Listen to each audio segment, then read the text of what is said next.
So, welcome back.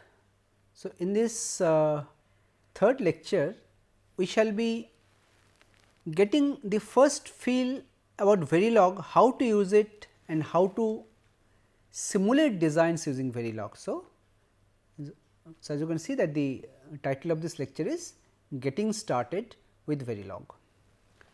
So, let us see. So, in our last lecture, we have already seen some example Verilog programs. So, I have just mentioned the concept of Verilog modules.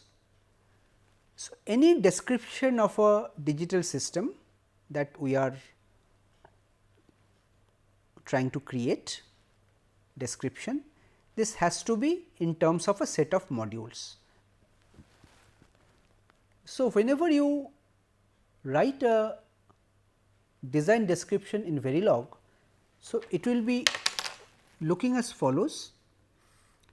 There will be several modules.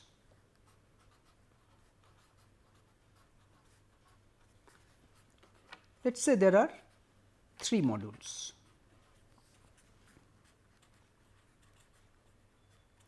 Now, each of these modules will be starting with the module keyword and it will end with end module, right. The same thing will be for the other modules also.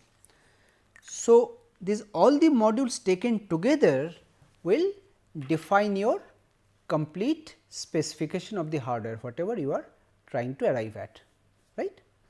So, if you want to design some system or a circuit in terms of multiple modules, like in the earlier example we saw in the last class where we talked about a 4-bit triple carry adder.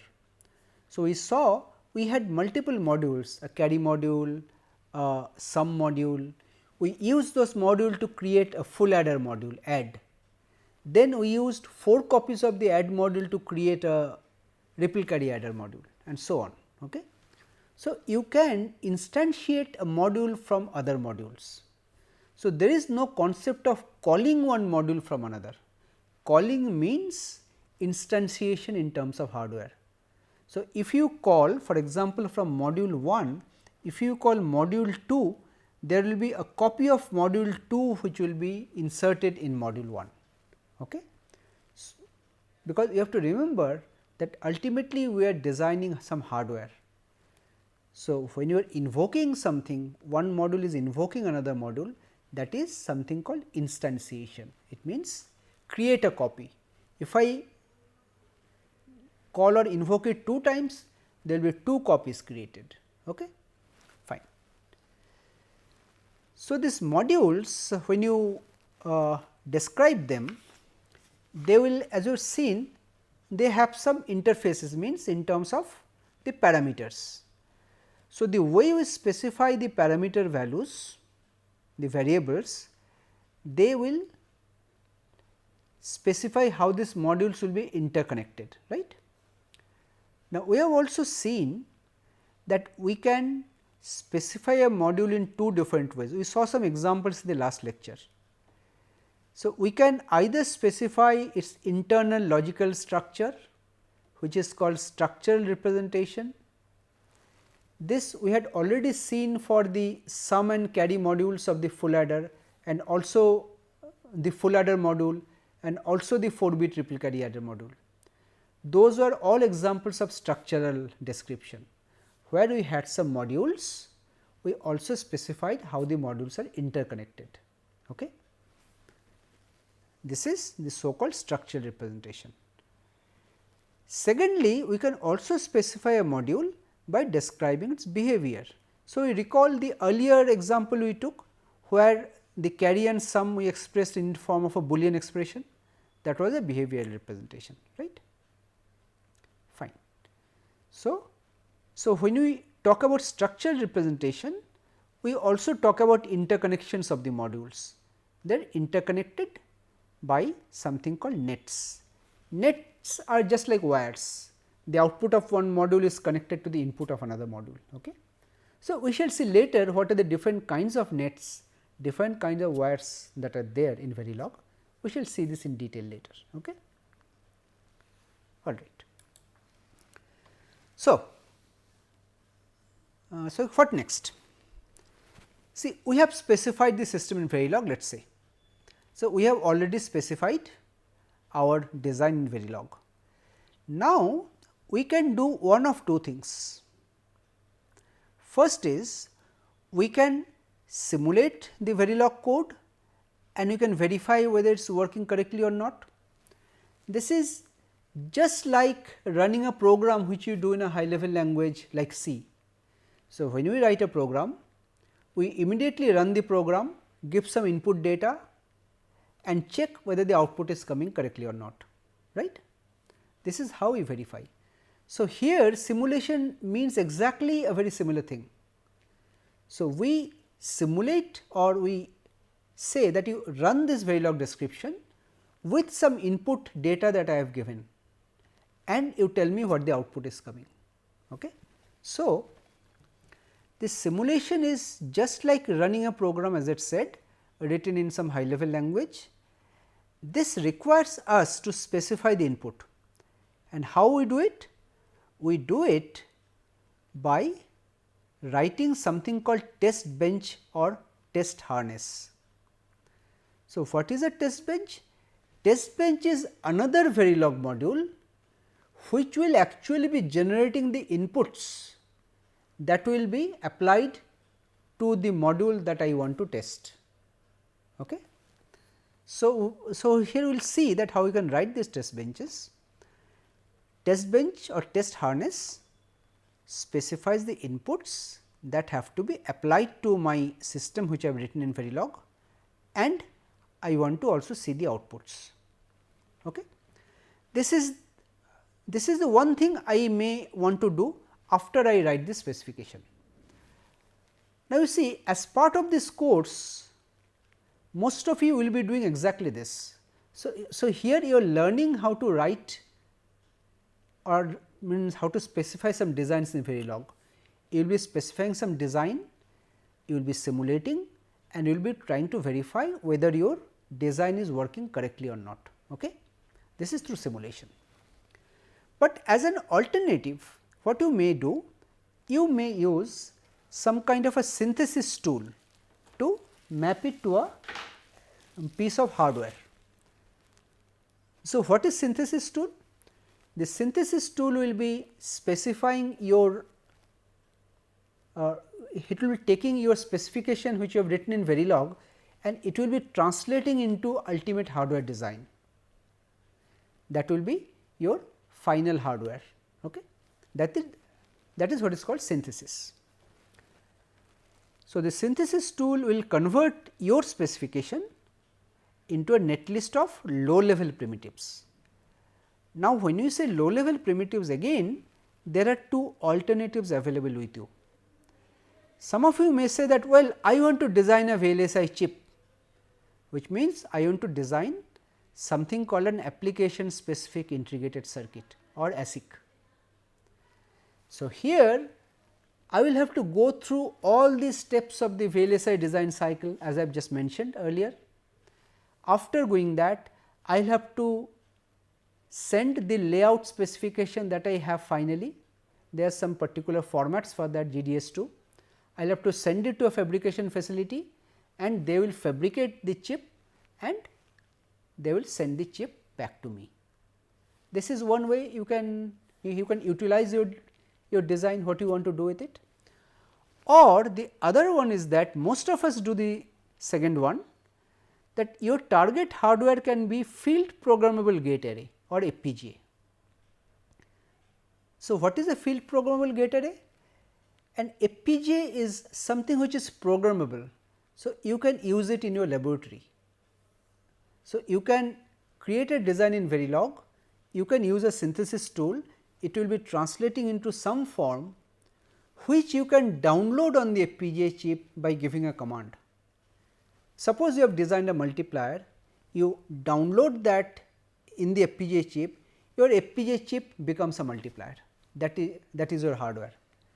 So, FPGA is nothing but a programmable hardware, you can make it behave in whatever way you want by downloading an appropriate programming data on it. Okay. So, these are the two ways you can utilize the synthesis tool. So, when the design is mapped to the hardware, we do not need the test bench for simulation anymore, because we already have the hardware.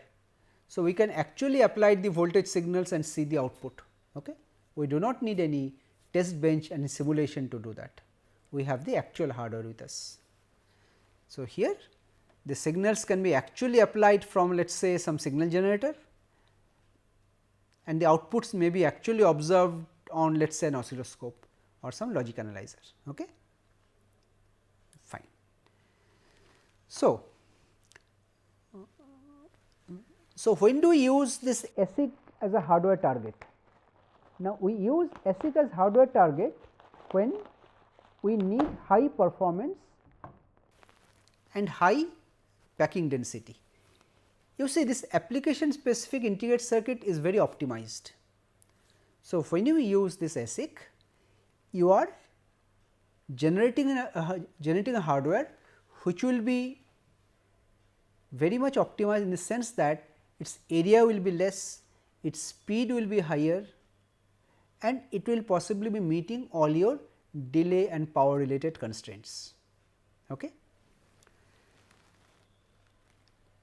But there is a price to be paid. When you design an ASIC, there are two things. It is a very long run process. It will take you months to design the chip, send it for fabrication, getting the chip back, and secondly, it is very expensive. So, the fabrication facility will be charging you a lot, many lakhs of rupees, let us say, to get a chip fabricated. So, it is very expensive. So, there has to be some kind of cost effectiveness in that. So, you can possibly afford to use that only when the manufactured hardware is expected to be used in large numbers. So, one classical example is the processor chips. So, you think of the Intel processors, they manufacture the chips in millions all around the world. So, they come up with a design which is the best possible in terms of its speed and performance. So, they will have to go for an ASIC design, right. But when I create a design for my class, for my laboratory, I cannot afford to spend so much of money. So, I will be doing it in my lab and I will be using a field programmable gate array or FPGA. So, we use FPGA as the target when fast turnaround time is required. Fast turnaround time is required means that once you have written a code in Verilog, it can be a few minutes. You do a synthesis, you download it on FPGA, your hardware is ready, right. So, this you can do in your lab itself. So, what you need? You need something called an FPGA board or an FPGA kit and some associated software. Trade off in performance means, well, because you are using a programmable hardware, your speed may not be as good as ASIC, means your area will also be bigger. Well, it will not be that optimized. Well, here I am showing you one example of an FPGA kit. This is an FPGA kit, you see. This is a board where there is a small chip you can see here. This is your FPGA. Well, I can just keep it here, you can see it from the top. This is your FPGA, this square thing you can see, this is your FPGA, right. And you see there are some other components in this. There are some switches, you can apply some inputs through the switches. There are some 7 segment displays, there are some small LEDs and there are some push button switches, right. So, when you download some design on this FPGA, so what will happen is that you can actually apply some inputs through these switches, through those push buttons, and the output you can observe on the LEDs or the 7 segment displays and see whether functionally it is correct or not. But if it is a more complex design, you possibly need to connect some external device like a logic analyzer or an oscilloscope. So, you see that on this board there are some other components are also there, like here there are some serial ports, there are 2 serial ports out here, and on this side there are some edge connectors. You can connect some edge connector through which you can connect to a processor. And here there are some connectors here you can see. These connectors will be connected to a PC or a desktop or a laptop. From there the FPGA data will be downloaded through these pins, right. So, this is a very cheap, a cost effective device. This device for example, costs only a few thousands of rupees, right. So, in your lab you can have a device like this, and if you have a device like this you can very quickly come up with a design, put it on FPGA and test it and see that whether it is running or working correctly or not. Now, most of you or many of you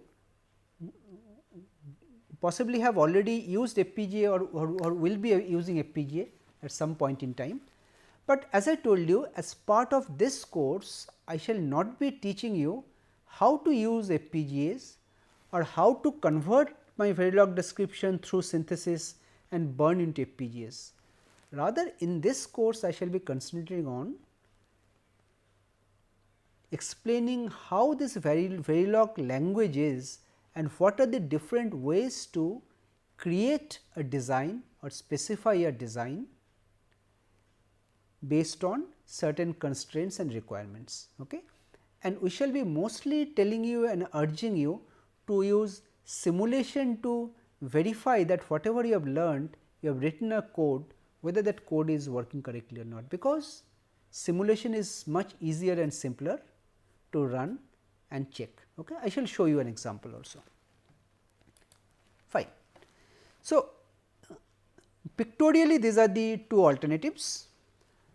So, if you decide to go for simulation, then you have the Verilog modules and you have a test bench module, you combine them, simulate and you evaluate the result, whether the result is coming as per your expectation or not.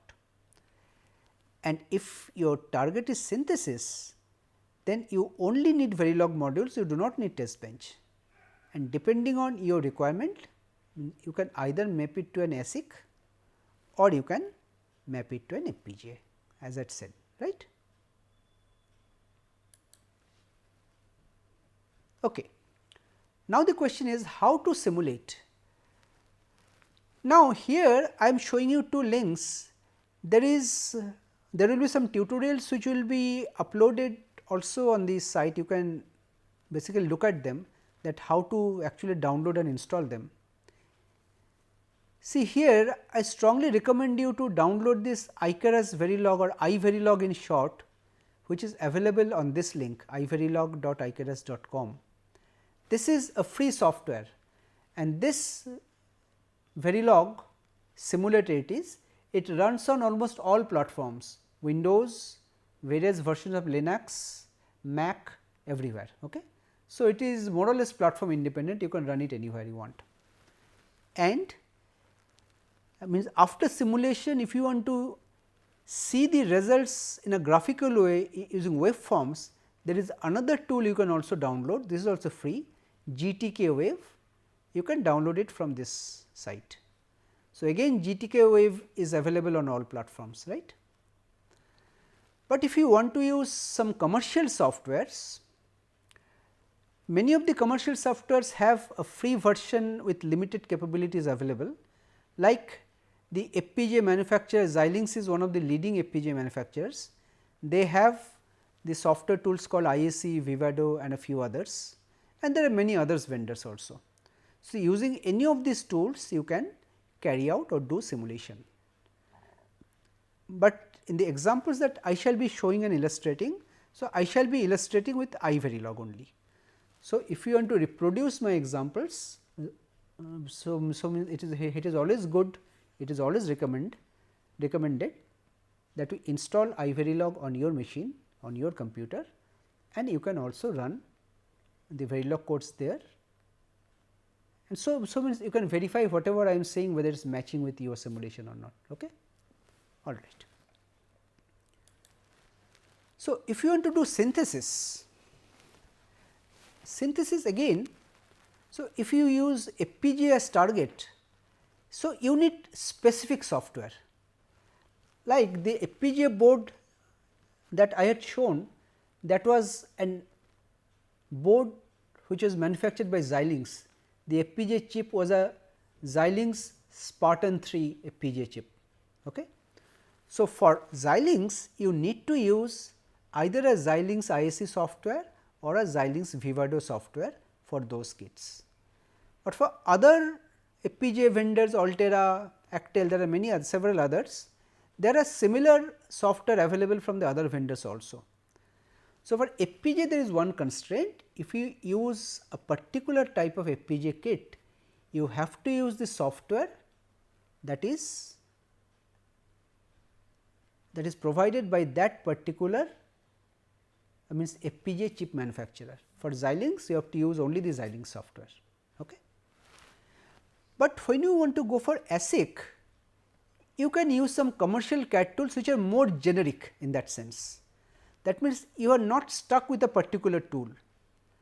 There are tools from Cadence, there are tools for Synopsys, and several other companies are also there. These are commercial tools, much more professional, much more elaborate, and of course, much more expensive as well.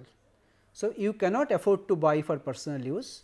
So, only for large institutions and laboratories you can possibly afford to buy a license. Okay?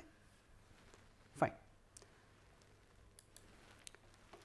So, as I said that in this course we shall be discussing various features of Verilog, okay? How to write Verilog modules. So, how to design combination and sequential modules circuits, and we shall also tell you that how to verify the functionality through simulation. But we shall not be discussing synthesis as part of this course, because it is slightly beyond the scope. Okay? But we shall be discussing a few things which can help you in the synthesis. For those of you who are interested in actually carrying out synthesis, maybe now or maybe later. So, we shall be discussing some tricks, some techniques in Verilog coding which will help you in generating a, you can say, good design. The final hardware that you are mapping to, that will be a more efficient hardware, more efficient design. There are various tricks. So, we shall be seeing some of them. So, and also we shall be looking at the typical design flow which is followed, because you see through the examples you may have got an impression that writing a behavioral code is easier, writing a structural code is more complex. So, what is typically done is that for a complex design, first we code all the modules in behavioral fashion, then one by one we replace those behavioral specification by structural specification. So, not all of them. So, a good subset of the modules are finally translated into structural specification, but the remaining one, say for example, the control unit, the control module, that is often left in the behavioral form only, they will not be converted to structural. Okay? So, there is a trade off that has to be decided by the designer. So, if I have 100 modules, so how many of them I want to convert it into a structural fashion? Because you see, once I convert it to a structural fashion, so as a designer I will have much better control about the structure of my design and also the performance. So, I can guarantee that my design will be good and it will perform according to specifications. Now, if I give everything to the synthesis tool, ultimately it is a translator program, very complex program. So, often it generates a circuit which is correct, but in terms of efficiency it seldom, it sometimes happens is that it is not so good. So, it always helps if the designer give some inputs to the tools, so that the tool will understand that what to do and how to do, right. Fine. Now, the question is how to simulate Verilog module. Let us just explain this with the help of a small example. So, as I said, for simulation we need a test bench. So, let us say we are using a test bench to verify the functionality of our design, a module. That module we are calling or referred to as design under test or DUT. So, we have a design under test, we want to simulate it and verify that it is working correctly or not. So, in order to do that, what the test bench will be doing? So, it will first be applying a set of inputs which are called stimulus. So, a set of stimulus will be applied to the DUT, and the output of the DUT will be monitored. So, the test bench will also be capturing or analyzing the DUT outputs, right. So, this is the requirement. The test bench has to feed the inputs of the DUT, and also the outputs of the DUT needs to be connected to the test bench for doing this. So, pictorially I can visualize it like this, as if this whole thing is the test bench. Now, within the test bench I have embedded my design under test. So, test bench has one part called stimulus, which is applying some inputs. There is another part called monitor, which is observing and monitoring the outputs, right. Now, let us take an example, a small example. There is a small combination circuit consisting of 4 gates, 2 NAND gate, 1 AND gate and 1 OR gate. This is a simple structural description of this circuit using the primitive gates which are already available in the Verilog library, NAND, AND, NOR and NAND. So, all the signals A, B, C, D, E, F and Y, these are specified. Out of them A, B, C, D, F are the inputs, Y is the output, and this intermediate lines, these I am giving some names T1, T2, T3, and this Y you can declare as Y, you may not, is not mandatory. Now, just ignore these numbers for the time being. This NAND, you see first NAND G1, I have given a name G1, T1 AB, T1 is the output AB, G2 and T2 C, this is not, C not B D, C B not D, this is T2, NOR T3 EF, T3 NOR EF, G4 Y is the output, G4 T1 T2 T3, T1 T2 T3. And here for the sake of simulation purpose, I can specify the delay of the gates. Like I say that the delay of the NAND gate is 1 time unit, NOR is 1, NAND is 1, but AND is 2. Let us say I have defined like this. Okay. So, this is a way to specify this kind of a structural netlist. Now, one thing, there are 2 NAND gates, right. So, instead of writing this NAND twice, so here we can also combine the declaration. I can write NAND once, both are delay 1, and I can write G1 T1 AB, comma G4 this and only a semicolon after that. So, I can combine several gates of the same type by writing it only once and combining them. Okay? Fine. So, this is a module we have written. Now, we are trying to write a test bench. So, what we are doing in the test bench, this is how the test bench will look like. This I am writing as the module test bench. This A, B, C, D, E, see means example, this is my example, right, module example. So, I am instantiating this, here A, B, C, D, E, F are the inputs and Y is the output, right. So, I have instantiated example, I am calling it DUT. So, A, B, C, D, E, F, Y, all these are there. Now, just ignore this line for the timing, I will come back. This is my test bench.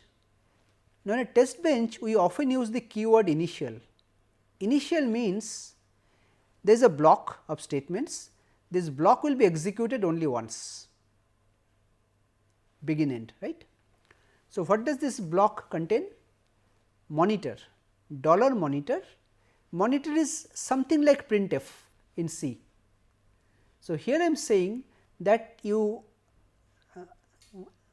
monitor the variables and you print certain things. What are the things to print? $time means the simulation time, comma within quote a equal to percentage b means a bit or binary, okay. B equal to C equal to, just the syntax is very similar to C, C, D, E, F, comma, then the actual name of the variables. So, we are printing these variables. Now, what monitor means that whenever any one of these variables changes, then you print. Monitor is an intelligent print statements. So, it will not print every time, it will print only when at least one of the variables change. Okay. Fine. So, then what I say, this hash 5 means these are time. It says after time 5 apply these inputs, then after again another time 5 apply these inputs, then again time 5 a equal to and c equal to, which means the other inputs are not changing, only you change a, you change c, but b is still 0, d is still 1, e is 0, f is 0, and again after time 5 you set f equal to 1, and again after time $finish means you finish the simulation. Okay. This is a very simple test bench and this is the meaning. Let us say the name of this file is example test.v and the original description of the module that we wrote, the name was example.v. So, this example was instantiated here, right. This is how within a test bench I can instantiate the module and apply the inputs. Now, one thing that inside the test bench initial block, so whatever variables appear on the left hand side here a, b, c, d, e, f, they have to be declared of type reg. Reg is a register type variable, that is why we have declared these as type reg. And y is the other variable which is not on the left hand side, I simply declare it as wire y, right. Now, the simulation results, if we simulate this design, then you can actually see that when the gates are changing, the delays. And so, I leave it as an exercise for you, that you can see that your simulation result will come like this. At time 0, all the variables are undefined, x means undefined. At time 5, you see at time 5 I am applying this a1, b0, c0, d1, e0, f0. So, I have applied this, but still y is undefined. See, after time 3 your y has changed. Why? Because you see this circuit, there is a delay of 2 plus 1 3, this AND gate has a delay of 2 plus 1, after delay of 3 this y will change, right. So, after time 8 y will change. Similarly, these are the times. So, here you can just check similarly that the times will be printed and the values will change. So, this will be your simulation output. And now, the question is, given these two files example.v and example test.v, so how do I get this output? Well, it is very simple. If you just a second,